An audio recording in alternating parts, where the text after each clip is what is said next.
See all the bubbles? That's what you want to make sure, that the bubbles are all the way around it as possible before flipping. This one doesn't have a lot of bubbles. Well, how do you know if it's done?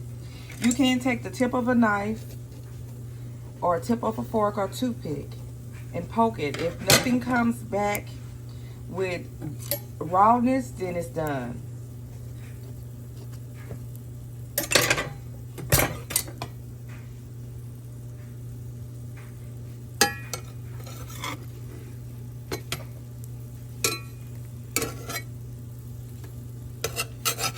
Kids love this size. So make sure you come to my live and I show you some of my tips and tricks that I learned from my mother and she learned from her mother. Sitting, watching and learning in the kitchen.